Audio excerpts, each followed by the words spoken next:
تو صورتحال تو بہت گمبھیر ہے، خوفناک صورتحال جو ہے نا وہ انڈیکیٹ کر رہی ہے. کسی طرح سے ہم نہیں دیکھ رہے کہ کوئی بھی نہیں دیکھ رہا کہ بہتری آئے گی. کامیابی والی بات دور دور تک نظر نہیں آ رہی. ہاں ایک عرصے سے لوگ چلا رہے ہیں کہ کوئی، جس کو آپ نے دیکھا ہمارے نئے آرمی چیف نے بھی اگلے دن کراچی میں بات کی ہے کہ ایک بہتر فیصلہ ہونا چاہیے، قومی اتفاق رائے کرنا چاہیے. اور پھر وہ دہشت گردی اور اکانومی کو ٹھیک کرنے کے حوالے سے آپ نے دیکھا کورٹ کمانڈر کانفرنس میں بھی یہ باتیں ہوئی ہیں، آج بھی یہ باتیں ہوئی ہیں. بالکل. ہاں سونیا، سب سے اہم بات یہ ہے کہ جی آپ کا فوکس کیا ہے. دوسری بات یہ ہے کہ آپ کے پاس فال بیک کرنے کے لیے کیا ہے. ایک ہوتا ہے نا آپ کے وسائل کتنے ہیں. کہ لیکن صورتحال جو انڈیکیٹ کر رہی ہے سونیا، اب دیکھیں نا جس طرح اب امتیاز بات کر رہے ہیں، ابھی جا کے آپ نے اگر ری شیڈولنگ ری اسٹرکچرنگ کی بات کرنی ہے تو سمجھ آ گئی کہ بات کہ جی ڈیفالٹ تو آپ کا ہو چکا ہے، ٹیکنیکل ڈیفالٹ ہو چکا ہے. کس طریقے سے چیزیں ٹھیک ہوں گی. مجھے بڑی شرم آتی ہے باتیں کرتے ہوئے کہ اب ہر وقت اپنے ملک کے بارے میں باتیں کریں. لیکن سونیا یہ کلیکٹیو فیلئر ہمارا ملٹری پولیٹیکل لیڈرشپ کا ہوا ہے اوور دی ایئر، اور نتیجہ آج یہ ہے کہ ساری دنیا بے بس ہے.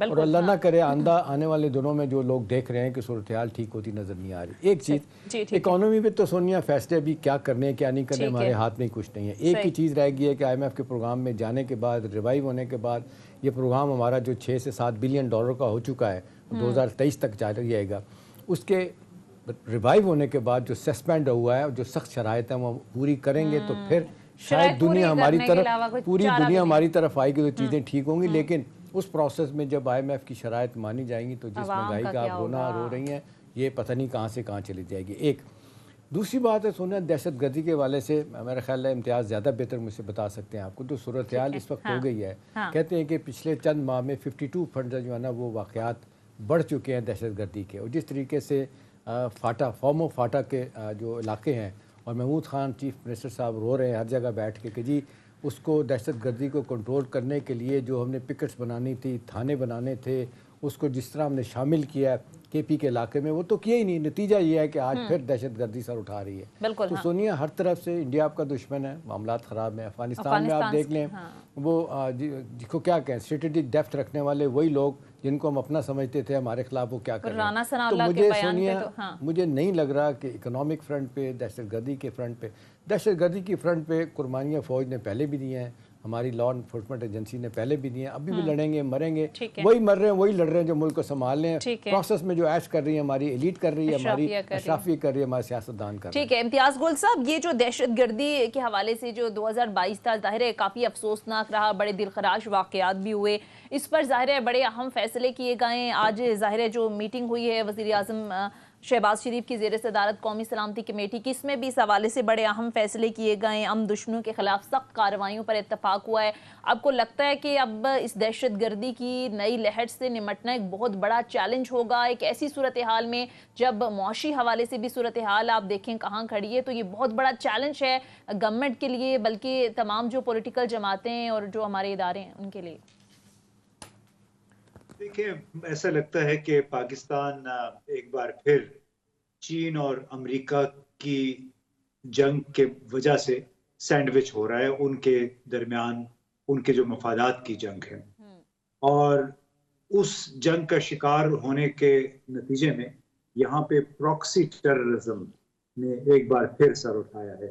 پراکسی کا مطلب یہ ہوتا ہے کہ وہ لوگ یا گروہ جو کسی کے اعلی کار ہوتے ہیں کسی تیسرے ملک میں دہشت گردی کرنے کے لیے، تخریب کاری کرنے کے لیے، اور اس کا بنیادی مقصد ہوتا ہے اس علاقے کے استحکام کو برباد کرنا اور یہ تاثر دینا کہ یہ ملک محفوظ نہیں ہے.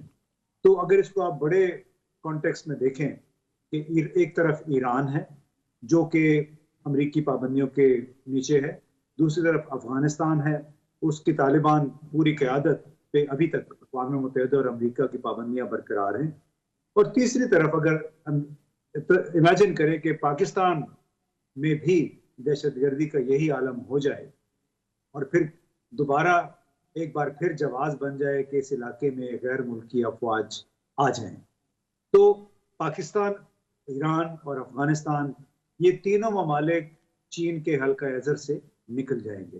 یعنی ظاہر ہے چین پھر یہاں پہ کوئی سرمایہ کاری نہیں کرے گا. تو یہ وہ کاسٹ ہے جو پاکستان کو اس وقت دینی پڑ رہی ہے. یہ تو نمبر ایک. نمبر دو، جو ہم 20 سال سے سن رہے ہیں، خاص طور پہ ہم نے